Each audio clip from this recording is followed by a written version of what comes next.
नमस्कार, आप देख रहे हैं देश न्यूज। मैं हूं आपके साथ सूरज पाठक। नमस्कार, मैं हूं आपके साथ ऋषिका गुप्ता। हमारे खास कार्यक्रम बीच बहस में आप सभी का स्वागत है। बीच बहस में आज हम बात करने वाले हैं कैसे मुद्दे की। ये मुद्दा नया नहीं है, लेकिन इस मुद्दे को जिस तरह से प्रस्तुत किया गया है वो नया तरीका है। क्योंकि कहा गया है, पहले हमने 2014, 2019 और उसके पहले के भी कई चुनावों में देखा है कि जब भारतीय जनता पार्टी राम मंदिर की बात करती थी और कहती थी कि सौगंध राम की खाते हैं, मंदिर वहीं बनाएंगे। लेकिन इस बार प्रधानमंत्री नरेंद्र मोदी ने आज कहा है कि यदि इनकी सरकार आ गई, सपा और कांग्रेस जीतकर यदि सत्ता में आ गए, तो ये राम मंदिर पर बुलडोजर चलवा देंगे। बिल्कुल ठीक कहा सूरज जी, क्योंकि राम मंदिर का मुद्दा एक बार फिर से इस मुद्दे को हवा दी जा रही है। देखना होगा कि क्या पांचवें चरण में एक बार फिर आस्था पर चोट देकर वोटरों के मन से खेलने का जो प्रयास है वो किया जा रहा है। क्योंकि हमने अधिकतर देखा है कि धर्म के नाम पर राजनीति कर जो नेताओं का ये खेल है, कट्टरवाद बनने की कोशिश करते हैं और धर्म के नाम पर राजनीति कर एक खास वोट बैंक को अपनी तरफ करने का प्रयास हर चुनाव में हमने देखा है कि ये किया जाता है। और इस बार भी कहीं ना कहीं असली मुद्दों पर ये जो धर्म की राजनीति है वो भारी पड़ती हुई हम देख रहे हैं। बिल्कुल, राजनीति में धर्म होना चाहिए, लेकिन धर्म पर राजनीति ना हो, ऐसा सदैव कहा जाता रहा है। लेकिन ये धर्म और राजनीति हमेशा से एक दूसरे के पूरक के रूप में सामने आए हैं। और इस बार फिर जिस तरह से बात आई है, क्योंकि इस बार चुनाव मुद्दों पर नहीं है, इस बार डराकर चुनाव लड़ा जा रहा है। कहते हैं कि भाई बहन होए ना प्रीत, ये सिद्धांत लागू किया जा रहा है, डराया जा रहा है। पहले डराया गया कि यदि कांग्रेस की सरकार आई तो आपका मंगलसूत्र छीन लिया जाएगा। फिर डराया गया कि यदि कांग्रेस की सरकार आई तो आपके संपत्ति का बंटवारा कर दिया जाएगा। फिर कई मुद्दों पर डराया गया और अब डराया जा रहा है कि यदि कांग्रेस की सरकार आई, सपा के लोग जीत कर आए, तो राम मंदिर पर बुलडोजर चलवा देंगे और रामलला फिर से टेंट में आ जाएंगे। ये मुद्दा है, क्या वास्तव में जनता को डराया जा रहा है, मतदाताओं के मन में भय बिठाया जा रहा है और अपने पक्ष में मतदान की अपील की जा रही है? क्या वास्तविकता में लोकतंत्र का स्वास्थ्य यही है? क्या लोकतंत्र इसी से सेहतमंद हो सकता है? लोकतंत्र की मजबूती इसी से हो सकती है क्या? और वो चीजें, वो जो सारी चीजें हैं, जनता की बात करने वाली चीजें हैं, वो इस चुनाव से गायब नजर आ रही हैं। बिल्कुल ठीक कहा सूरज जी, और इसी मुद्दे पर हम चर्चा करेंगे। आज खास पैनल हमारे साथ जुड़ चुका है, उनका परिचय आपसे करा देते हैं। सूर्यकांत चतुर्वेदी जी, राजनीतिक विश्लेषक, वरिष्ठ पत्रकार हमारे साथ जुड़ गए हैं। सूर्यकांत जी बहुत स्वागत है। उपेंद्र तिवारी जी, राजनीतिक विश्लेषक, वरिष्ठ पत्रकार हमारे साथ मौजूद है। उपेंद्र जी बहुत स्वागत है।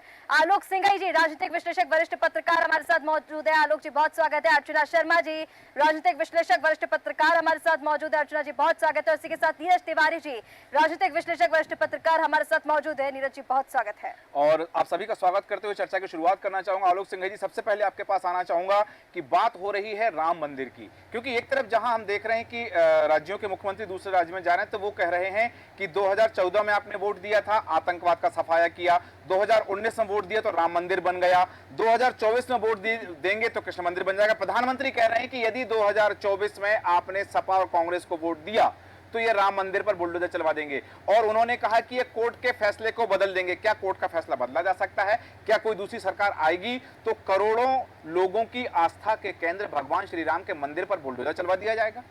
बिल्कुल सूरज जी, जिस तरीके से बात कही है बिल्कुल सही है। कोर्ट का फैसला बदला जा सकता है।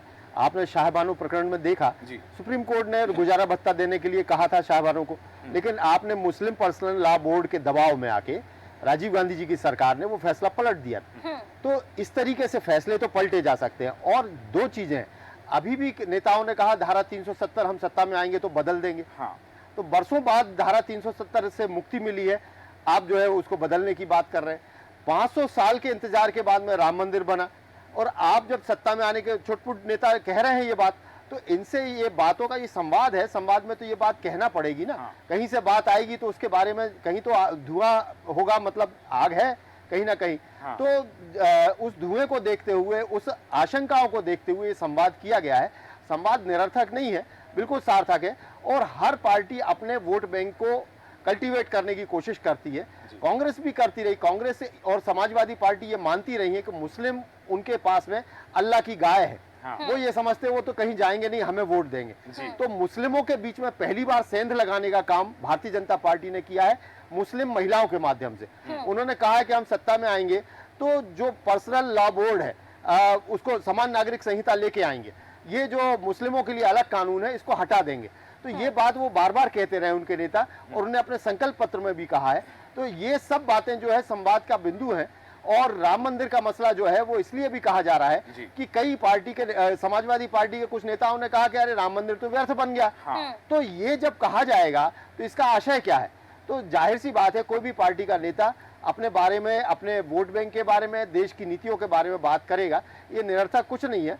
और ये बातें तो होनी चाहिए, संवाद के हिस्से हैं, तो इसमें कोई दिक्कत की बात नहीं है। हमें ऐसा लगता है कि ये सब संवाद के हिस्से हैं। जी बिल्कुल ठीक है आलोक सिंह जी, लेकिन जिस तरह से आप बोल रहे हैं कि संवाद के हिस्से हैं ये सब, और पहले भी जिन नेताओं ने बयान दिए हैं वो आपने गिनाए, हालांकि हमने सभी ने देखा कि विपक्ष नेता किस तरह के अनर्गल टिप्पणियां दे रहे हैं, लेकिन एक बार फिर प्रधानमंत्री नरेंद्र मोदी की तरफ से ये जो राम मंदिर का मुद्दा उठाया गया है, इस मुद्दे को हवा दी जा रही है। देखना होगा कि इतना लाभदायक ये होगा। सूर्यकांत चतुर्वेदी जी, आपके पास मैं आना चाहूंगी। जिस तरह से जनता के मन में एक भय पैदा किया जा रहा है राम मंदिर को लेकर, यानी फिर एक बार आस्था पर चोट दी जा रही है, आपको लग रहा है कि ये मुद्दा सहायक होगा? और क्या वाकई विपक्ष के मन में ऐसा कोई है, मतलब ऐसा कुछ कर सकते हैं वो कि कोर्ट का फैसला बदला जाएगा? क्योंकि जिस तरह से हमने देखा समाजवादी पार्टी के नेता रामचरितमानस हो, बाकी चीजों को लेकर उन्होंने टिप्पणियां तो दी हैं, इससे हम इनकार नहीं कर सकते। और इस तरह से अब जो बात की जा रही है, जनता के मन पर एक अलग प्रभाव ये जो मुद्दा है वो डालने वाला है। निश्चित रूप से ये मुद्दा बेहद प्रभावशील रहने वाला है, खासतौर पर यूपी में। और आप देखिए जिस तरह के बयान विपक्षी दलों के आते रहे हैं, चाहे समाजवादी पार्टी हो, चाहे कांग्रेस के नेता हो, या अन्य जो समाजवादी पार्टी को छोड़ दें तो अन्य जो विपक्षी दल के नेता हैं वो लगभग इसके किनारे या इसके आसपास ही अपने बयान देते रहे हैं। तो मुझे लगता है कि उन बयानों को लेकर एक प्रतिक्रिया दी गई है। क्रिया की प्रतिक्रिया निश्चित रूप से होती है।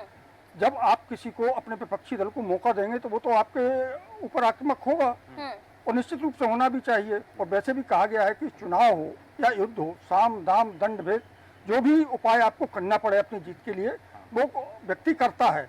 और अगर भारतीय जनता पार्टी इसको कर रही है तो इसमें कोई अलग बात तो है नहीं। अब जहाँ तक बात है, आपने देखा होगा कि कांग्रेस का जो वचन पत्र आया है या उन्होंने चुनावी घोषणा पत्र जारी किया है, न्याय पत्र नाम दिया, बिल्कुल। उसे न्याय पत्र नाम दिया है। उस न्याय पत्र में जिस तरह से बिंदुओं को लिया गया है, अगर उस पर आप गौर करें और गौर करके उस पर चिंतन मनन करें तो उसकी जो चीज़ सामने निकल के आती है या जो जिस्ट सामने आता है वो लगभग इसी के किनारे आता है। इसके अलावा आप देख लीजिए किस तरह के बयान उनके बड़े नेता देते हैं। आप पाकिस्तान को बीच में लाते हैं, पाकिस्तान जाते हैं, फिर आप राम मंदिर को लेकर भी कहते हैं, अरे भाई मुद्दा तो आपके पास भी था, आप भी सत्ता में रहे, कांग्रेस भी सत्ता में रही, यूपी में सपा की भी सरकार रही है, आपने क्यों राम मंदिर नहीं बनाया? आपको जब भी मौका मिलता है तो आप सनातन के खिलाफ, हिंदुओं के खिलाफ, बहुसंख्यक समुदाय के खिलाफ आप अनर्गल टिप्पणियां करते हैं और उनकी भावनाओं को आप उनकी भावनाओं के साथ खिलवाड़ करने का प्रयास करते हैं। अगर इन लोगों में हिम्मत है तो इन्हें चाहिए कि वो एक धर्म विशेष को लेकर इस तरह की टिप्पणियां करके दिखाएं, लेकिन उनके खिलाफ नहीं करेंगे, क्योंकि आपको वोट की राजनीति करना है। आपको लगता है कि कहीं ना कहीं वो उन लोगों को, वोट बैंक जो है वो उनके साथ है, और इस समाज को अगर जितना से जितना प्रताड़ित करेंगे या उस पर टिप्पणियां करेंगे या उसके साथ खिलवाड़ करने का प्रयास करेंगे, वो दूसरा वर्ग विशेष का वोट बैंक मजबूत होगा। तो मुझे लगता है कि इस तरह के जो मौके हैं वो विपक्षी सत्ता पक्ष को हासिल कराती है और खुद अपने स्वयं के बनाए हुए उसमें गोल में जाकर गोल कर बैठती है, जिसका नुकसान उसे उठाना पड़ता है। सेल्फ गोल कर लेती है कांग्रेस। लेकिन यहाँ बहुत दो तीन तरह की बातें सामने आई हैं। अर्चना जी, आपके पास आना चाहूँगा इन्हीं बातों को लेकर। एक बात जो आई, जैसे कि आलोक सिंह जी ने कहा कि एक राजनीतिक दल एक वर्ग विशेष को अल्लाह की गाय समझता है कि वो तो हमारे हैं, कहीं नहीं जाएंगे। दूसरी तरफ जो बात कही गई कि क्या जो जैसा प्रधानमंत्री नरेंद्र मोदी ने कहा अपने भाषण में, उन्होंने कहा कि वो अपने वोट बैंक को बचाने के लिए कुछ भी कर सकते हैं और किसी भी हद तक जा सकते हैं। तो भारतीय जनता पार्टी भी जो हिंदुत्व का मुद्दा लेकर के आती है, जो हिंदुत्व की बात करती है, तो वो भी इस तरह की बातें करके कि यदि इनकी सरकार आई तो मंदिर पर बुलडोजर चलवा देंगे। हालांकि उन्होंने ये भी कहा है कि बुलडोजर चलवाने की ट्रेनिंग कांग्रेस और सपा वालों को योगी जी से लेना चाहिए, क्योंकि उस मंच पर योगी जी मौजूद थे। तो उन्होंने कहा योगी जी से लेना चाहिए कि कहां बुलडोजर चलाना है और कहां नहीं चलाना है। तो भारतीय जनता पार्टी भी तो अपने वोट बैंक को साधने की कवायद कर रही है फिर।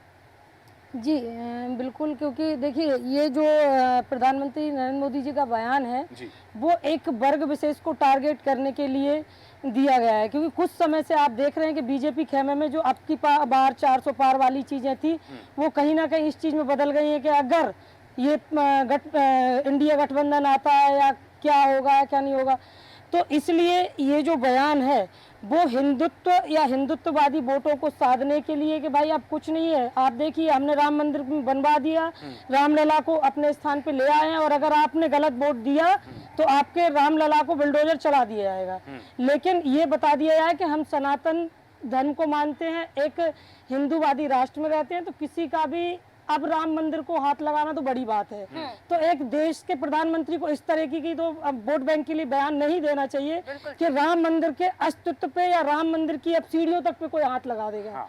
ये तो बहुत बड़ा, कांग्रेस क्या कोई भी हो, ये वही चीज हो रही है जो राजीव गांधी ने वीएचपी के साथ मिलके एक रणनीति बनाई थी कि भाई साधु संत धार्मिक लोगों का हमें सहयोग मिलेगा और हमारी सरकार आगे तक जाएगी। और क्या हुआ था, जो क्या होते हैं धार्मिक लोग होते हैं, जो सनातनी लोग होते हैं, उनकी जो आस्था होती है वो एक चीज में नहीं रह जाती कि आपने रामलला को वहां बैठा दिया। अब उनको अयोध्या एक धार्मिक नगरी, उनके कहना चाहिए कि एक उनके आस्था का केंद्र बिंदु हो गया है। तो वो एक अयोध्या को एक नए सोपान पे देखेंगे। अब उसको अयोध्या को ये नहीं कि आपने पूर्ण विराम लगा दिया है। तो राजीव गांधी के समय में भी जो साधु संत थे उन लोगों ने ये बोला था कि भाई आपने शिलान्यास की बात कर दी, सब कुछ कर दिया। राजीव गांधी उस शिलान्यास के समय दूर रहे थे, तो उस समय भी उन्होंने बोला था कि भाई आप ये दूर दूर से जो कर रहे हो ये नहीं चाहिए, हमें एक खुल के चीजें चाहिए। तो आज भी रामलला जब अपने स्थान पे आ गए हैं, विराजमान हो गए हैं और अयोध्या को अंतर्राष्ट्रीय स्तर पे एक जो दर्जा मिला है, तो उसको लोग क्या चाह रहे हैं कि भाई यथास्थान रहे, आगे भी रहे। आप अब लोगों को ये मन में नहीं कोई डरा सकता कि राम मंदिर को कोई छेड़ लेगा। तो ये मोदी जी भले ही एक टारगेट कर रहे हैं, लेकिन वो टारगेट होगा नहीं, क्योंकि लोगों को पता है कि अब हमारे रामलला को कोई हाथ लगाने वाला नहीं है। बिल्कुल ठीक कह रही है अर्चना जी। कहीं ना कहीं लोगों के मन में सिर्फ ये डर बनाया जा रहा है एक वोट विशेष को अपनी तरफ करने के लिए। लेकिन जिस तरह से हम देख रहे हैं सूरज जी, राजनीतिक दल जो है वोट पाने के लिए एक विशेष वर्ग को टारगेट करने के लिए आस्था के साथ हमेशा से खेलते आए हैं। नेताओं का खेल रहा है ये निश्चित रूप से। उसी कड़ी में आज देख रहा है कि कांग्रेस ने चुनाव आयोग में शिकायत की है, क्योंकि मध्य प्रदेश के मुख्यमंत्री हरियाणा गए हैं और दूसरी जगह गए तो उन्होंने कहा कि राम के नाम पर वोट मांगे हैं। पहले उन्होंने कहा कि राम के नाम पर वोट दीजिएगा, फिर आज उन्होंने कहा जो बात कह दी है कि कृष्ण के नाम पर वोट दीजिएगा। तो कहीं ना कहीं चुनाव में धर्म का और धर्म के नाम पर वोट मांगने का समावेशीकरण हो गया। बिल्कुल ठीक कह रहे सूरज जी। और कहीं ना कहीं उपेंद्र जी मैं आपके पास आना चाहूंगी। अब देखिए राजनीतिक दल टिप्पणियां तो दे देते हैं और धर्म के नाम पर जो राजनीति है वो सदा से हम ये देख रहे हैं कि परंपरा बनती आ गई। अब तो 2019 और 2024 में हम देख रहे हैं कि अब तो मथुरा में कृष्ण जन्मभूमि की भी बात की जाने लगी है, अंतिम चरण आते आते तक। लेकिन जिस तरह से कुछ समय पहले मैं आपको ले जाना चाहूंगी, धर्म निरपेक्ष सरकार की जब हम बात करते हैं, 73 साल पहले जब हमने देखा हमारे देश के पहले जो राष्ट्रपति थे राजेंद्र प्रसाद, वो सोमनाथ मंदिर में शामिल हुए थे, उनके सामने पूजन अर्चन किया गया था। तो हमारे पहले प्रधानमंत्री नेहरू जी ने उनको एक पत्र लिखा था और उनको ये कहा था कि आपको इसमें सम्मिलित नहीं होना चाहिए था, क्योंकि जब हम एक धर्मनिरपेक्ष सरकार की बात करते हैं तो एक राष्ट्रपति का वहां पर मौजूद होना ठीक नहीं है। और आज हम ये देख रहे हैं वर्तमान में कि हमारे प्रधानमंत्री नरेंद्र मोदी अयोध्या में खुद राम भगवान की प्राण प्रतिष्ठा करा रहे हैं। कैसे देखते हैं सर? सबसे पहले मैं ये बताना चाहूँगा, ये हमारा राष्ट्र विविधताओं से भरा राष्ट्र है और संवैधानिक हिसाब से ये धर्मनिरपेक्ष राष्ट्र है। बिल्कुल ठीक। और गरिमामय पदों पे बैठे हुए, उच्च पदों पे बैठे हुए लोगों को इस राष्ट्र की विविधताओं को ध्यान में रखते हुए जनता के बीच में अपना संवाद करना चाहिए। बात जो है राम मंदिर की हो रही है, तो राम मंदिर माननीय सुप्रीम कोर्ट के आदेश से बनाए ये हम सब जानते हैं। जनता के पैसे से बनाए ये हम सब जानते हैं। इसमें सरकार का कोई योगदान नहीं है। और राम मंदिर भारतीय जनमानस के मन में श्रद्धा लिए हुए है और इस श्रद्धा को, इसमें ऐसा नहीं है कि सिर्फ हिंदू लोग ही भगवान राम को मानते हैं। आपको अनेक मुस्लिम लोग मिल जाएंगे जो भगवान श्री राम का उतना ही सम्मान करते हैं, उतना ही आदर करते हैं जितना हिंदू समाज करता है। हमारे देश की इस धर्मनिरपेक्षता को हमारे राजनीतिज्ञ तोड़ने मरोड़ने का जो प्रयास अपने वोट बैंक के लिए करते हैं, ये कतई ठीक नहीं है और ये होना भी नहीं चाहिए। माननीय प्रधानमंत्री जी को भारतीय संविधान की गरिमा को ध्यान में रखते हुए धर्मनिरपेक्ष बात अगर वो नहीं कर सकते हैं तो इस तरह की भी बात नहीं करना चाहिए कि राम मंदिर पे बुलडोजर चल जाएगा। आप बताइए, कोई भारत का कोई भी जनमानस ये आज की तारीख में परिकल्पना भी कर सकता है कि राम मंदिर पे बुलडोजर चल जाएगा? क्या मजाक है ये सब कि एक दल की सरकार आई तो राम मंदिर बन गया, दूसरी दल की सरकार आई तो राम मंदिर टूट गया? मजाक है क्या इस देश में? हमारे देश के राजनीतिज्ञों ने हमारे जनमानस को जरूर मजाक में समझ रखा है। हमारा जनमानस जो है उसको इतना भोला और इतना सीधा समझ रखा है कि हम उसको जैसा ना चाहेंगे वैसा नाच जाएगा। लेकिन इन लोगों को ये समझना चाहिए कि आज ग्लोबलाइजेशन की दुनिया है। हर व्यक्ति पूरी दुनिया को एक छोटे से मोबाइल के माध्यम से बड़े करीब से देख रहा है, और राजनेताओं की जो भी वाकपटुता है, इसमें उनका कितना स्वार्थ और कितना लालच है, और इसमें कितनी देशभक्ति है, ये सब स्पष्ट नजर आती है। तो आप जिस गरिमामय पदों पे बैठे हो, आपको उतनी गरिमामय बात करनी चाहिए, और राष्ट्रभक्ति आपके बोलने में, आपके चलने में, आपके उठने में, आपके बैठने में, हर आचरण में राष्ट्रभक्ति नजर आनी चाहिए। और राष्ट्रभक्त का मतलब है राष्ट्र का हर नागरिक आपका अपना है। बिल्कुल ठीक। आप जात पात और संप्रदाय से राष्ट्र के नागरिक को नहीं तोल सकते। आप माननीय प्रधानमंत्री हैं, आप देश के प्रधानमंत्री हैं, आप किसी संप्रदाय विशेष के प्रधानमंत्री नहीं हैं। यदि आप विश्व हिंदू परिषद के अध्यक्ष की हैसियत से आप अगर ये बयान देते तो हम आपको, जब भारतीय हिंदू आपको सर आंखों पे लेता, लेकिन आप भारत देश के प्रधानमंत्री हैं, इसमें सभी समाज और सभी वर्गों के लोग निवास कर रहे हैं और जन्मों जन्मों से निवास कर रहे हैं। उनके परदादाओं का भी इस धरती पे बहुत कुछ योगदान है, उन्हें भुलाया नहीं जा सकता। इसलिए माननीय प्रधानमंत्री को जो भी वो शब्द कहते हैं वो गरिमामय अंदाज में होना चाहिए। केवल चुनाव तक सीमित होने वाली बात नहीं। वो उस पद पर बैठ गए हैं जहाँ पे वो आज विश्व का नेतृत्व करने की स्थिति में होते हैं। तो आप जब विश्व के सामने जाओगे और भारत के अंदर ये बातें करोगे, जब आप ही से क्रॉस क्वेश्चन विश्व के पटल पे किए जाएंगे तो आप उनका क्या जवाब दोगे? बिल्कुल ठीक। तो आपको अपनी गरिमा नहीं गिरानी चाहिए, ये मेरा कहना है। सही कहा कि वो जो शब्द है, वो जो शैली है, वो जो भाषा है, वो भाषा, क्योंकि आज कहीं कोई भी व्यक्ति, चाहे भारत के राष्ट्रीय स्तर पर बात करें, अंतर्राष्ट्रीय स्तर पर बात करें, तो उस शब्द को, उस बात को पहुंचने में कतई देर नहीं लगती है और वो वैश्विक पैमाने पर उस बात की चर्चा शुरू हो जाती है। और इसी बात को लेकर के मैं नीरज तिवारी जी आपके पास आना चाहूँगा कि बात जहाँ हमने कही है राम मंदिर की, इस पर अपनी बात रखें और इससे थोड़ा सा आगे बढ़कर के उसी सभा में जहाँ प्रधानमंत्री नरेंद्र मोदी ने राम मंदिर पर यदि इनकी सरकार आई तो बुलडोजर चलवा देंगे, ये शब्द कहे, वहीं उन्होंने दो बातें और कही हैं। उन्होंने कहा कि जब रायबरेली में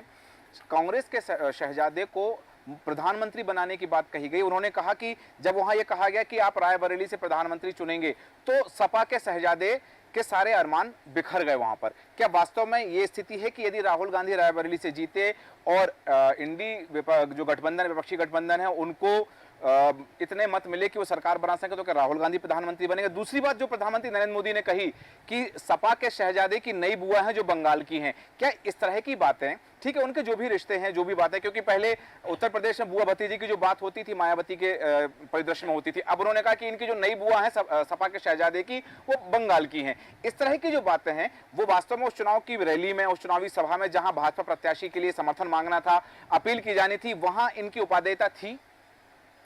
जी सूरज जी, आपके सभी प्रश्नों का एक एक करके जवाब देते हैं। जी, पहला तो ये विषय ही नहीं है चर्चा का। हाँ। आप ये समझिए कि जिस प्रकार पक्षी इंसान की भाषा समझने लगे, हाँ। और इंसान पक्षी की भाषा समझने लगे, तब क्या होगा? अरे भाई, राम मंदिर आज विश्व का आस्था का केंद्र है। किसी एजेंसी ने सर्वे करके बताया था कि विश्व में सबसे ज्यादा लोग प्रत्येक वर्ष राम मंदिर जाएंगे, लगभग 5 करोड़ लोग। तो आप कैसे अंदाजा लगा सकते हैं कि वहां बुलडोजर चल जाएगा? आज की डेट में, पहले भी हमने चर्चा किया था कि पीएमओ से कोई लिस्ट जारी होती है तो भारत के 142 करोड़ जनसंख्या के पास पहुंच जाती सूचना कि पीएमओ से कौन सी लिस्ट जारी हो गई है। तो आप अनुमान ही नहीं लगा सकते हैं। दूसरी बात, जैसे कहा गया कि विपक्ष के लोग भगवान राम को नहीं मानते हैं, ऐसा नहीं है, सभी लोग नहीं मानते हैं। कांग्रेस की बात करें तो कांग्रेस की कोई दिक्कत की बात नहीं है। एक्चुअल में ओरिजिनल हिंदू ना होने की वजह से उनके साथ दिक्कतें होती हैं। आप बैकग्राउंड पे हम ज्यादा नहीं जाएंगे, आप सभी लोग जानते हैं।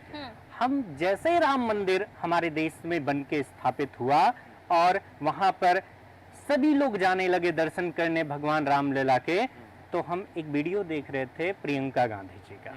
उन्होंने एक जनसभा में कहा कि मर्यादा पुरुषोत्तम भगवान राम के चरित्र के बारे में आप लोग जरा सोचिए कि यदि हम उनके चरित्र के अकॉर्डिंग अपना चित्र बना लें तो हमारा देश कैसा होगा।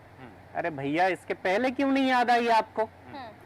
पहले बनवा दिए होते भगवान राम जी का मंदिर। अब रही बात, कोई भारतीय जनता पार्टी ने तो भगवान राम मंदिर का बनवाया नहीं है। बनवाया किसने? कोर्ट ने ऑर्डर किया तो सभी लोगों ने अपने अपने तरफ से चंदा दे करके भगवान राम का मंदिर बन गया। अब रही बात चुनावी जुमले की, जो बार बार बुआ भतीजा, चाचा भतीजा ऐसे विषय आते हैं, तो चुनाव में वोट बैंक इकट्ठा करने के तरीके हैं। ठीक है। अब रही बात भारतीय जनता पार्टी, जैसे शुरू से हर चरण में एक एक मुद्दा आया, हम लोग भी कई बार चर्चाओं में ये करते आए कि पहले चरण में 400 पार का मुद्दा बहुत हाईलाइट रहा, फिर उसके बाद धीरे से लो हुआ, फिर तीसरे में जाके शांत हुआ, अब मुद्दा आ गया करे भगवान राम के चक्कर में तो हम देश में आए थे, अब पता नहीं रहेंगे कि नहीं रहेंगे, अब राम आप ही संभाल लो जो कुछ हो। तो बात ये है कि जो विकास के मुद्दे हैं, ओरिजिनल बात ये है जो आपने विकास किया है भारत में, उन मुद्दे पर चुनाव लड़िए ना। ऐसी कोई पार्टी है कि जिन्होंने विकास किया और उन विकास के मुद्दों को लोगों को समझाया जाके, लेकिन वो ऐसा नहीं कर रहे हैं। तो इसमें कहीं विपक्ष की विफलता सामने आ रही है कि विपक्ष बिल्कुल, के लोग- विपक्ष की विफलता कई जगह है। हाँ। विपक्ष की विफलता ऐसी है कि उन्होंने क्या किया, जब कोई अच्छा काम भारतीय जनता पार्टी करे तो ये लोग टांग खींचना शुरू कर दें, अब जब कोई वो अच्छा विरोध करे तो भारतीय जनता पार्टी उनको पप्पू घोषित करने में पूरी टीम लग जाती है। तो ऐसा नहीं है, हर कहीं जैसे रोजगार का मुद्दा हुआ तो विपक्ष ने उस मुद्दे को उठाया कि हर एजेंसियों को प्राइवेट आप करेंगे तो देश के युवा कहां जाएंगे। अमेठी का एक वीडियो था मेरे सामने आया, मैं उसका भी जिक्र कर देता हूं। वहां के यूथ में भारतीय जनता पार्टी के प्रति बहुत विरोध है कि भैया मैं दिन भर तैयारी कर रहा हूं इसलिए कि हमारी सरकारी नौकरी लग जाएगी, मेरा जीवन एक स्थायी हो जाएगा। स्थायी रोजगार ना होने की वजह से जो लोग यूथ हैं उनमें बड़ी दिक्कतें हैं, क्योंकि सभी लोग जाकर के स्टार्टअप नहीं कर सकते हैं। आप कहेंगे कि हम इनको इतने का लोन दे रहे हैं, भाई धरातल पर जाके देखो कितने को लोन मिला है। यदि इस पर सर्वे करें तो इस पर सर्वे नहीं होगा, बस कागजों पे पूरी लिस्ट है। सूरज जी बिल्कुल ठीक कह रहे हैं नीरज जी, क्योंकि कहीं ना कहीं युवाओं को लेकर जिस तरह से आपने जिक्र किया, एक वीडियो का मैं भी जिक्र करना चाहूंगी सूरज जी। एक वीडियो हमने अपने चैनल पे भी दिखाया था जहां वो युवा था, वो ये कह रहा था लोकसभा चुनाव आते हैं तो आप जैसे महिलाओं पर ध्यान देते हैं, आप जैसे धर्म पर ध्यान देते हैं, आपने राम मंदिर बनवाया, आप राम के मुद्दे उठाएंगे, महिलाओं के लिए योजनाएं लाएंगे, लेकिन आप युवाओं के लिए क्या कर रहे हैं? युवाओं के लिए सिर्फ आप योजना की घोषणा कर देते हैं, धरातल पर कुछ दिखाई नहीं देता और युवाओं में बहुत आक्रोश है। नीरज जी ने जैसा कहा बिल्कुल ठीक है, और इसी सवाल को लेकर मैं आलोक सिंघई जी आपके पास आना चाहूंगी। अब सवाल यहाँ पर यही है, क्या जनता के असली मुद्दों पर धर्म की राजनीति भारी पड़ रही है? दूसरा, हम देख रहे हैं जिस तरह से आस्था को लेकर टिप्पणियां दोनों राजनीतिक दलों की ओर से की जा रही है, जब कांग्रेस कह देती है कि ताला हमने तोड़वाया था और फिर बीजेपी कह देती है कि राम मंदिर हमने बनवाया, तो सब अपने अपने फायदे के लिए आस्था का सहारा ले रहे हैं। रिश्ता जी, दरअसल में बिल्कुल सही बात है कि ताला जो है राजीव गांधी जी की सरकार ने तोड़वाया था, लेकिन क्यों तोड़वाया था भाई? जब आप राजीव गांधी जी की सरकार ने ताला क्यों तोड़वाया था आप जानते हैं? उस समय मुस्लिमों को खुश किया था, उन्होंने सोचा हिंदुओं को खुश करना है, इसलिए मुस्लिम अपीजमेंट के कारण वो ताला तोड़वाने की नौबत आई थी। उन्होंने अपनी पॉपुलैरिटी के लिए किया था, जो मुद्दे को बाद में बीजेपी ने टेक ओवर कर लिया। पहली चीज है कि जो आशंकाओं की बात की जा रही है, आशंका है, आशंकाएं नहीं है भाई, ये सब चीजें इस देश में हुआ है। भारत पाकिस्तान का विभाजन कांग्रेस की सहमति से हुआ, सबने देखा है। जिस तरीके से राम मंदिर को बनाने के मामले में अड़ंगे लगाए गए, सबने देखा है। तो आपने अपीजमेंट के लिए आपने धर्मनिरपेक्ष शब्द का जो इस्तेमाल किया जाता, बोले साहब संवैधानिक मुद्दा है, कहां से आ गया? 1976 में श्रीमती इंदिरा गांधी जी ने ये डाला धर्मनिरपेक्षता का मुद्दा, जिसके कारण पूरे देश में वैमनस्य फैला, हिंदू और मुसलमानों के बीच में टकराव हुआ, पूरे देश में दंगे हुए। तो ये जो चीजें हुई हैं, ये सारी चीजें हमने देखी है भाई, जो हुआ है वो हुआ। उसके कारण ये आशंकाएं नहीं है, आशंकाएं निर्मूल नहीं है। भारत का समाज तो शुरू से ही धर्मनिरपेक्ष था, धर्म सापेक्ष कहा जाए उसको। हम हर धर्म का सम्मान करते थे, लेकिन आपने धर्म निरपेक्षता करके हिंदू और मुसलमानों को एक दूसरे के खिलाफ खड़ा कर दिया। तो ये सब इस देश में हुआ है, देखते रहे हम। दो रोजगार की बात जो की जाती है, सबसे ज्यादा रोजगार के लिए प्रयास किए गए। आप जिस तरीके से जो कहते हैं कि नौकरियां नहीं दी जा सकती हैं, जो कहते हैं नौकरी दी जाएगी, सरकारी नौकरियों के लिए युवा परेशान है, बिल्कुल परेशान है। युवा को गलत ढंग से गाइड किया गया, सरकारी नौकरियां नहीं दी जा सकती। आप ये देखें कि पूरे देश में 50 करोड़ 140 करोड़ लोग रहते हैं, उसमें से 50 करोड़ लोग जो है वो नौकरियां करते हैं किसी भी किस्म की, और मात्र 1.5 करोड़ लोग हैं वो सरकारी नौकरियां करते हैं। अब आप ये बताएं, ये क्या सरकारी नौकरियां सबको दी जा सकती हैं? और ये सरकारी नौकरियां कराने के लिए भी आपको लोन लेना पड़ता है। आपकी आय नहीं है, आप 1.5 लाख रुपए 2-2 लाख रुपए तनख्वाह देते हैं, ये तनख्वाह आपकी हैसियत नहीं है, आपकी इकोनॉमिक ग्रोथ नहीं है। तो ये जो चीजें बार बार झूठ बोला जाता है कि सरकारी नौकरियां नहीं दे पाए, सरकारी नौकरियां नहीं दे पाए, ये दी नहीं जा सकती। इस गलत मुद्दों को नहीं उठाना चाहिए और गलत मुद्दों को का खंडन करना चाहिए। दूसरी चीज है कि क्या किया जा सकता है, उद्यमिता को बढ़ाया जा सकता है। उद्यमिता को बढ़ाने के लिए लोन से आधारित नहीं है। आप उद्यमिता, चाइना ने कैसे ग्रोथ की? चाइना के यहाँ भी बेरोजगारी थी, लेकिन आज उनकी इकोनॉमी यदि $18 ट्रिलियन की है तो उन्हें सरकारी नौकरियां नहीं दी है सिर्फ, उन्हें उद्यमिता को बढ़ावा दिया। हमने क्या किया, हमने अपने लड़कों को पढ़ाया और वो लड़कों को हमने विदेशों में नौकरी करने भेज दिया।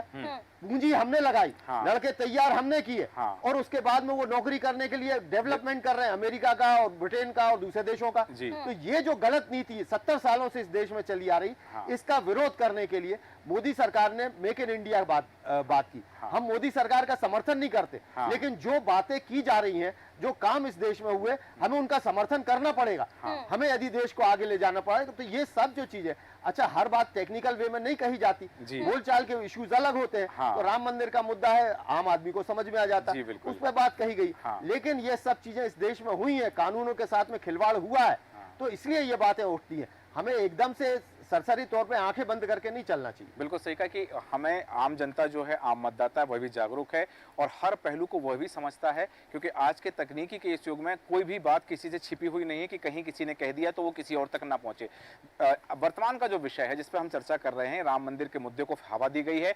चौथे चरण के मतदान से ठीक पहले इस मुद्दे को हवा देना शुरू किया गया और 5वें चरण के मतदान से ठीक पहले अब उसका रुख परिवर्तन किया गया है। सूर्यकांत चतुर्वेदी जी, मैं जानना चाहूंगा कि बात हुई 2014 में भारत में सत्ता परिवर्तित हुई।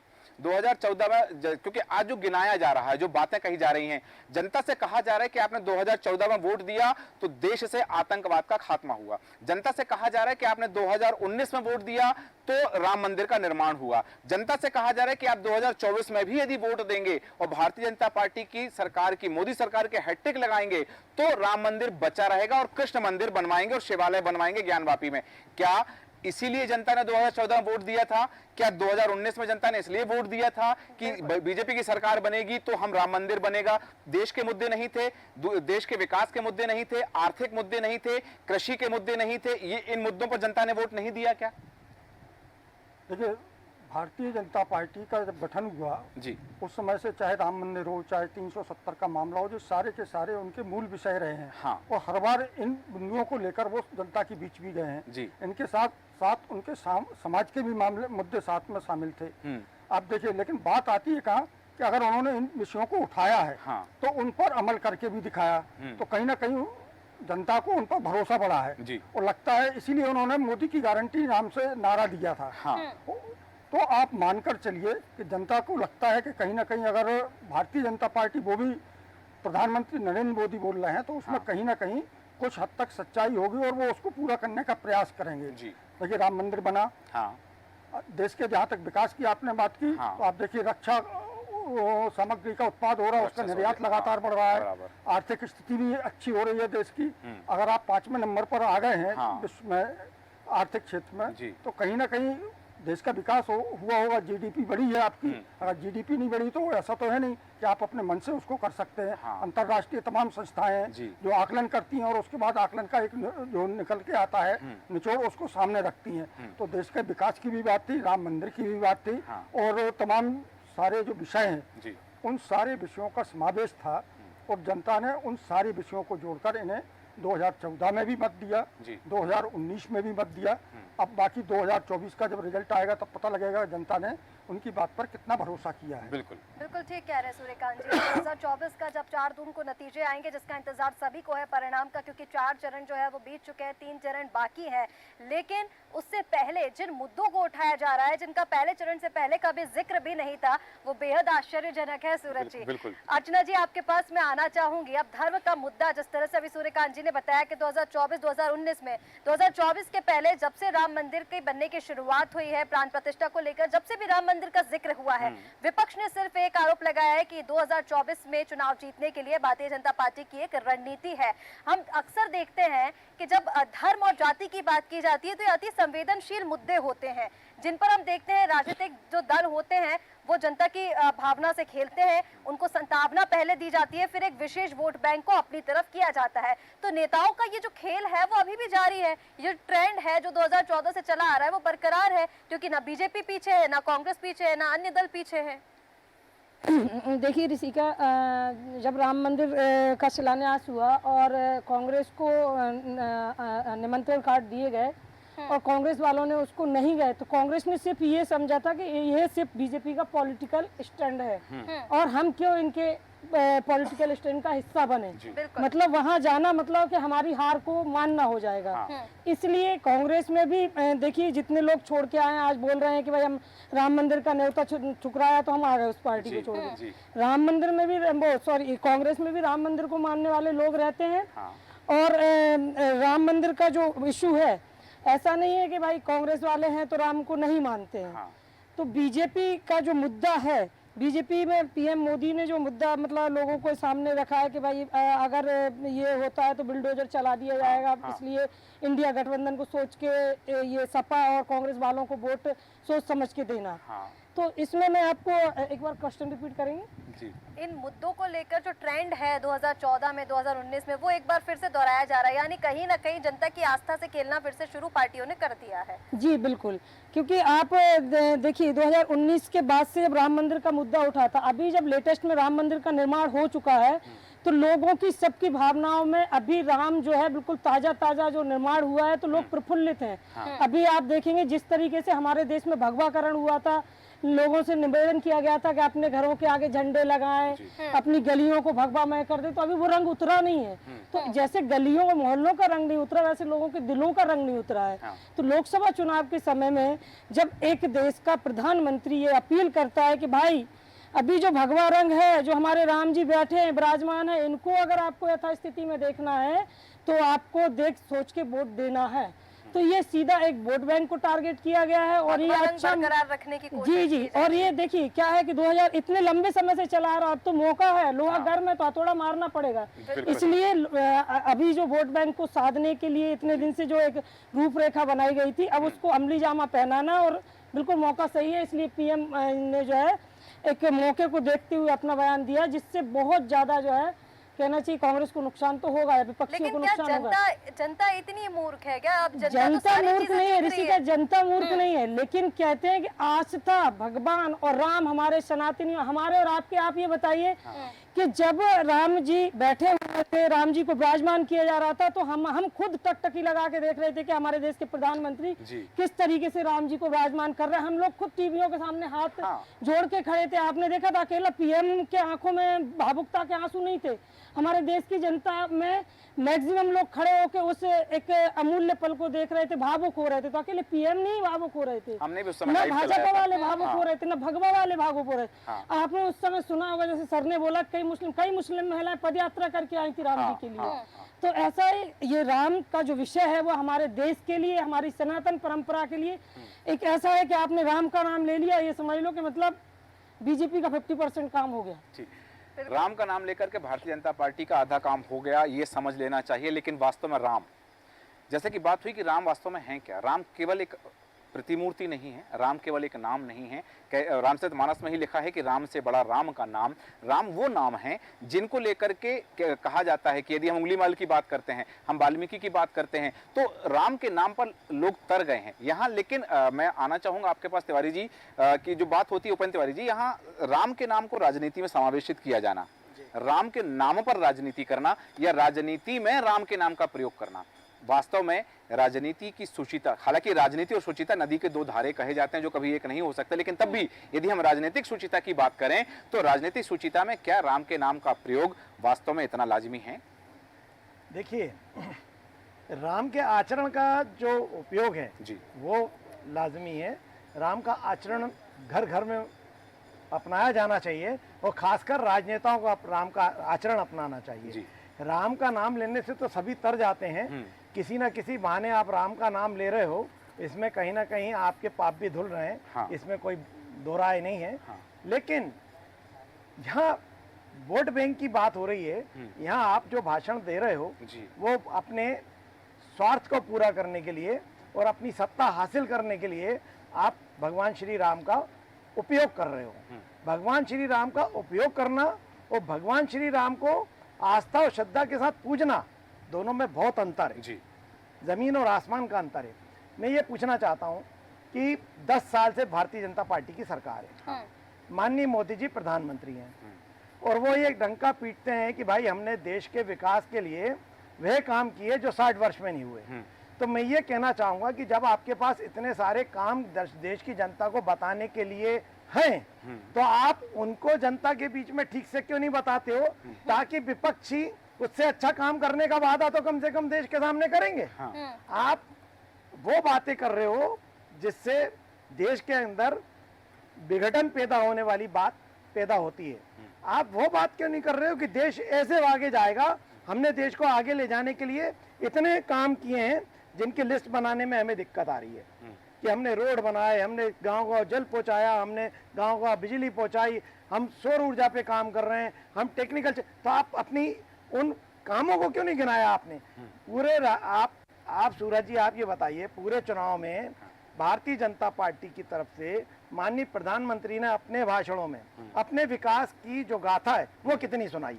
हाँ, दूसरे नेताओं ने जरूर उल्लेख किया है, ठीक है ना जी। उनने कितनी सुनाई? हाँ। उनको उनके पास कमी थी कि अपने काम गिनाने की? हाँ। या तो आप ये कहिए कि आपके पास काम गिनाने को नहीं है। हाँ। और यदि बिल्कुल, आपके कह पास सकते हैं काम कि गिनाने सिर्फ को है घोषणाएं हुई हैं तो आप तो धर्म रास्ते की पर बात नहीं क्यों कर रहे हो? हाँ। आप कामों की बात करो जिससे देश आगे जाए, हाँ। ताकि विपक्ष भी आपके पीछे पीछे चले और वो आपकी तुलनात्मक बात करने के लिए ऐसे वादे करे जिससे देश तेजी से आगे बढ़े। सही। तो आप वो बात क्यों नहीं करते हो? ठीक आप है। ये बात से सहमत हैं हम कि भाई बेरोजगारी जैसे एक बहुत बड़ा मुद्दा है। हाँ। ये बात ठीक है कि बेरोजगार सबको नौकरी के माध्यम से तो नहीं दिया जा सकता, तो भाई नौकरी का दूसरा ऑप्शन आप क्या दे रहे हो और उससे कितने देश के युवा लाभान्वित हुए? और जितनी बेरोजगारों की संख्या बढ़ रही है उसकी तुलना में आपके पास रोजगार पैदा करने के क्या साधन है? ये तो होती है तर्कसंगत बात। लेकिन आप या तो ये बात करने की स्थिति में इसलिए नहीं हो क्योंकि आप उतना अच्छा रिजल्ट दे नहीं पाए हो, आप फेलियर रहे हो। एक बात जरूर जानना चाहूंगा कि जब बात होती है बेरोजगारी की तो भारतीय जनता पार्टी के नेता एक आंकड़ा गिनाते हैं कि पिछले 10 सालों में ईपीएफ में 1,80,00,000 अकाउंट खोले हैं और अकाउंट उनके खोले हैं जिनको नौकरी मिली है। तो वो कहीं ना कहीं विपक्ष की इस बात का जवाब देते हैं उस आंकड़े से कि ये ईपीएफ के आंकड़े हैं, जो एम्प्लॉय प्रोविडेंट फंड के खाते खोले हैं, कर्मचारी निधि में इतने खाते खोले गए पिछले 10 सालों में 1,80,00,000। तो ये बेरोजगारी के मुद्दे को क्या विपक्ष केवल इन आंकड़ों का उठा नहीं पाता? देखिए, ये ईपीएफ के आंकड़े की जो बात है जी। उसमें जो दूसरा सर्वे हुआ बेरोजगारों पर, बेरोजगारों का जो सर्वे आया है उसमें ये आया है कि देश के अंदर पिछले 70 साल में सबसे ज्यादा बेरोजगारी है। ये भी तो सर्वे आया हाँ, है। ये सर्वे रिपोर्ट जब है। ये सर्वे आया है तो भाई सबसे ज्यादा बेरोजगारी आपके कार्यकाल में कैसे हो गई? हाँ। मतलब आपने रोजगार के लिए कोई कदम उठाए नहीं। बिल्कुल। आपने रोजगार के ऊपर कदम उठाए होते तो जी। बेरोजगारी इतनी बढ़ती नहीं। बिल्कुल। तो बेरोजगारी जो बढ़ती चली जा रही है, मतलब आपके जो कदम उठाए हुए हैं वो उस तुलनात्मक श्रेणी में कमजोर पड़ रहे हैं, उतने कारगर साबित नहीं उतने हुए। कारगर साबित नहीं हो रहे हैं। जी। बिल्कुल ठीक है, लेकिन कहीं ना कहीं तिवारी जी जिस तरह से आपने बताया कि प्रधानमंत्री नरेंद्र मोदी ने खुद के किए गए विकास को कितना गिनाया है, हमने सभाओं से अधिकतर सुना है कि उन्होंने विपक्ष पर निशाना साधा या फिर जिस तरह से विपक्ष आरोप लगा रहा है कि व्यक्तिगत टिप्पणियां प्रधानमंत्री जी ने ज्यादा की हैं। सूर्यकांत जी आपसे समझना चाहेंगे, अब देखिए जिस तरह से विकास को लेकर हम बात कर रहे हैं, पिछले 10 सालों में क्या कुछ विकास हुआ, प्रधानमंत्री नरेंद्र मोदी ने इसको लेकर कोई बात नहीं की, बजाय इसके कि विपक्ष पर हमला बोला जाए, व्यक्तिगत टिप्पणियां किया जाए। दूसरा, जिस तरह से इस मुद्दे को हवा दी जा रही है, क्या 5वें चरण के लिए अब भारतीय जनता पार्टी इसे मुद्दा बना रही है? क्योंकि 400 पार का नारा जो है उन्हें लग रहा है कि वो अब कारगर साबित नहीं हो रहा है, बाकी जो मुद्दे हैं वो अब नहीं उठा पा रहे हैं, तो इसलिए राम मंदिर का मुद्दा 5वें चरण के लिए लेकर आ गए हैं। देखिए, निश्चित रूप से हर राजनीतिक दल की चुनाव की अपनी रणनीति होती है और उस रणनीति के हिसाब से तमाम राजनीतिक दल अपने मुद्दे उठाते हैं, विषयों पर चर्चा करते हैं और जनता के बीच विषयों को परोसते हैं। जी। मुझे लगता है कहीं ना कहीं भारतीय जनता पार्टी की भी एक रणनीति है, उस रणनीति के तहत ही राम मंदिर का मुद्दा उठाया गया है। अब देखिए, पहले 4 चरण में मतदान हो चुका है, 5वें चरण में कहाँ मतदान होना है उत्तर प्रदेश की उन लोकसभा सीटों में होना है जो अयोध्या के आसपास आसपास है। बिल्कुल ठीक। और मुझे लगता है इसी संदर्भ में इस मुद्दे को उठाया गया है कि और उस अयोध्या के आसपास की जो सीटें हैं, चुनाव तो होना ही है, लेकिन वो सीटें सपा के प्रभाव वाली मानी जाती हैं। चाहे आप कन्नौज देख लीजिए, मतलब तमाम जो सीटें हैं, तो मुझे लगता है वो एक रणनीति के तहत इस मामले को उठाया गया है और इस मामले पर जोर दिया जा रहा है, जिससे कहीं ना कहीं भारतीय जनता पार्टी को तो फायदा होगा ही, सपा और कांग्रेस को नुकसान हो, क्योंकि सपा और कांग्रेस की जो पुराना इतिहास रहा है वो कहीं ना कहीं राम मंदिर के विरोध में रहा है। आपने देखिए जिस समय कार सेवा हुई थी उस समय उत्तर प्रदेश में सपा की सरकार थी और मुलायम सिंह सरकार में कार सेवकों के ऊपर गोलियां चलाई गई थी और उसके बाद सार्वजनिक रूप से मुलायम सिंह का बयान भी आया था और एक इंटरव्यू में उन्होंने कहा था कि अगर जरूरत पड़ती तो मैं और ज्यादा गोलियां चलवाता और ज्यादा हिंदुओं को मरवाता। तो इसको जोड़कर देख लीजिए। और सपा का तो हो ही गया, कांग्रेस का आपने देखा होगा जब राम मंदिर पर सुनवाई चल रही थी तो उस पर किसने विरोध किया कि अभी सुनवाई ना हो, चुनाव का समय है, उसके पहले राम के अस्तित्व पर सवाल खड़े किए गए। राम सेतु को लेकर भी सबको मालूम है और तमाम जो फौज राम मंदिर के विरोध में वकीलों की लगी थी वो कांग्रेस के ही दिग्गज नेता थे उनमें। तो इसकी वजह से कहीं ना कहीं कांग्रेस और सपा की जो छवि है वो हिंदू विरोधी, राम विरोधी, सनातन विरोधी के रूप में बनी है और उनके ही नेता मौके बेमौके पर इस तरह के बयान देते रहे हैं जिससे कहीं ना कहीं कांग्रेस को और सपा को बेहद नुकसान उठाना पड़ा है। बिल्कुल ठीक कह रहे चतुर्वेदी जी, क्योंकि सूरज जी हमने भी देखा कि विपक्ष के नेता जो है स्टालिन है या फिर समाजवादी पार्टी से रामचरितमानस के लिए कोई भी बयान हो तो इस तरह की टिप्पणियां विपक्ष की ओर से आती है। सनातन धर्म के लिए जो उन्होंने एक बीमारी का भी उल्लेख किया था विपक्षी गठबंधन के नेताओं के द्वारा, लेकिन ये तमाम चीजें नहीं है। नीरज तिवारी जी आपके पास आना चाहूंगा अंतिम प्रतिक्रिया के लिए कि तमाम चर्चा के विश्लेषण में जो बात सामने आई है कि राम और राजनीति का जो समावेश किया गया राजनीति में श्री राम के नाम का, उसको लेकर के बेरोजगारी के मुद्दे को लेकर चर्चा हुई और मुद्दों को लेकर चर्चा, लेकिन इन सब चीजों में एक बात भारतीय जनता पार्टी के नेता भी गाहे बगाहे अपने मंचों से ये कह देते हैं कि पहले कांग्रेस के नेता राम जी के विरोध में थे, पता नहीं राम जी की क्या दुश्मनी है, राम जी से क्या दुश्मनी है कांग्रेसियों की, ये बात बीजेपी के नेता कह देते हैं। लेकिन वो ये भी कहना नहीं भूलते हैं कि जब प्राण प्रतिष्ठा हो गई और राम जी अपने महल में चले गए, गृह प्रवेश हो गया, तो कांग्रेसी भी ये कहने लगे हैं कि हमारे राम तुम्हारे राम, राम हमारे भी हैं। ये बात भी जब भारतीय जनता पार्टी के नेता स्वीकार करते हैं बड़े मंचों से, तो वो ये क्यों भूल जाते हैं कि राम केवल बीजेपी के नहीं है, राम केवल हिंदुओं के नहीं है, राम एक वैश्विक नाम है, राम एक वैश्विक आस्था के केंद्र हैं। फिर उनको भारतीय जनता पार्टी या एक राज्य विशेष में, एक राष्ट्र विशेष में समाहित करने की या समेटने की कोशिश क्यों की जाती है? बिल्कुल ठीक। नीरज जी एक सवाल और मैं इसी में ऐड करना चाहूंगी, क्योंकि धर्मनिरपेक्ष की हम बार-बार बात कर रहे हैं, तो भारत को आप धर्मनिरपेक्ष के तौर पर क्या भविष्य आप भारत का देखते हैं, इस पर भी एक छोटी सी टिप्पणी दीजिए। मैं सबसे पहले ये कहना चाहूंगा कि पहले तो भारतीय जनता पार्टी राम से ही शुरू हुई है, ये हम सभी को मानना पड़ेगा। और एक छोटा सा मैं टिप्पणी करूंगा जी, भारतीय जनता पार्टी को वोट मांगने के लिए केवल राम ही एक विषय मिले हैं, इसके अलावा कुछ नहीं। अब तो कृष्ण की बात होने लगी है, शिवालय की बात होने, ज्ञान की बात हो रही है। मैं बात कर रहा हूँ कि राम, भारतीय जनता पार्टी में एक योजना चलाई, थोड़ी देर पहले जिक्र हमारे भाई ने किया था, स्किल डेवलपमेंट। मैं थोड़ी सी टिप्पणी करूंगा। स्किल डेवलपमेंट योजना बहुत ही अच्छी योजना है जो भारत में चलाई गई, लेकिन क्या उसका इंफ्रास्ट्रक्चर भारत में है? आपने किन किन एनजीओ के माध्यम से ये कार्य संपन्न करा रहे हैं? यदि सर्वे कराया जाए तो आप देखेंगे कितने लोग स्किल्ड हो गए। यदि वो वाकई में स्किल्ड हो गए हैं तो भारत की जो प्राइवेट कंपनियां हैं वो उनको क्यों नहीं रख रही हैं? कागजों में रखा जा रहा है, हकीकत में नहीं रखा जा रहा है। और एक बात कहा जाता है कि भारत की जो सरकारी संस्थान है, उन सरकारी संस्थानों की पावर कम कर दी गई, इसकी वजह से वो रोजगार नहीं दे पा रहे। ये हकीकत है, ये हम सभी को मानना पड़ेगा। यदि उनकी पावर, उनको डेवलपमेंट के लिए आगे की बात करें तो आप प्राइवेट के माध्यम से एक्स्ट्रा सोर्सेस क्यों लगा रहे हैं बाहर जाके सरकारी संस्थाओं में? उसको बंद करो। जब हमारे भारत के यूथ को ये भरोसा है कि मुझे स्थायी रोजगार चाहिए, पेमेंट से कोई लेना देना नहीं है ज्यादा, तो आप पेमेंट कम करके स्थायी रोजगार दे दो ना। ये तो योजना आप बना ही सकते हैं, ऐसा तो कुछ भी नहीं है। अस्थायी करके कुछ किया है लेकिन उसका कोई मतलब नहीं, आप स्थायी कर सकते हैं।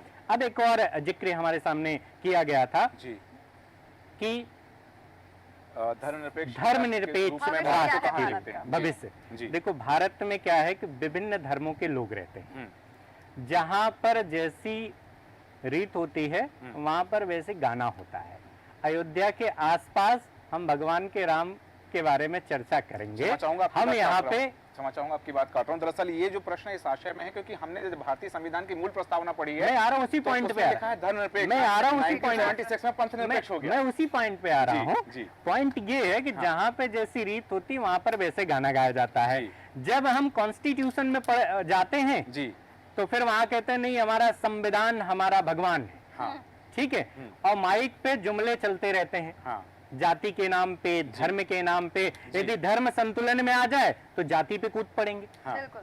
यदि जाति संतुलन में आ गई फिर धर्म पे कूद पड़ेंगे। हाँ। क्योंकि इनका क्या है, एक वोट बैंक बनाने का तरीका है। ठीक, जी बिल्कुल सही कहा आपने कि ये जो वोट बैंक बनाने का तरीका। ऋषिका, यहाँ एक बात जरूर चाहूंगा कि वोट बैंक की बात है, पहले चरण के मतदान से हमने जो चीजें देखी कि अलग अलग मुद्दे होते रहे हैं, मंगलसूत्र तक बात पहुंची, चूड़ियों तक बात पहुंची, पाकिस्तान को चूड़ियां पहना, तो ये तमाम चीजें। हाँ, ये एक और बात, जी, हमारे भारत के एक बड़ा गजब का एक दृश्य हम लोग को देखने को मिलता है। जी।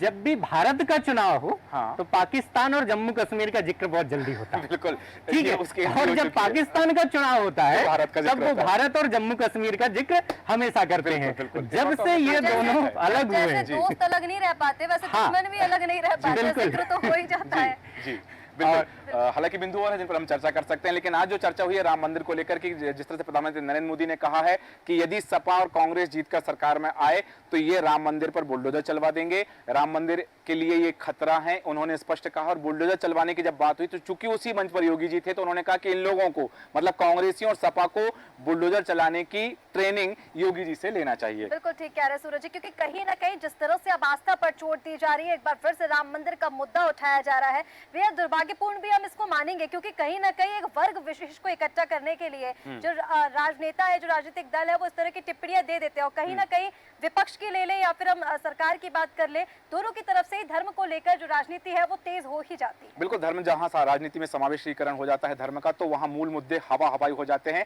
बात ध्रुवीकरण और तुष्टीकरण पर आकर रुक जाती है कि कौन कितने वोटों का ध्रुवीकरण कर पाएगा, कौन कितने वोटों का तुष्टीकरण कर पाएगा। जैसा मैं पूर्व में कहा कि बिंदुओं हैं जिन पर हम चर्चा कर सकते हैं, पर समय अनुमति नहीं देता, इसलिए चर्चा को विराम देंगे। तमाम मेहमानों का, सूर्यकांत चतुर्वेदी जी, उपेंद्र तिवारी जी, नीरज तिवारी जी और अर्चना शर्मा जी, आलोक सिंह जी, आप सभी का धन्यवाद चर्चा में शामिल होने के लिए।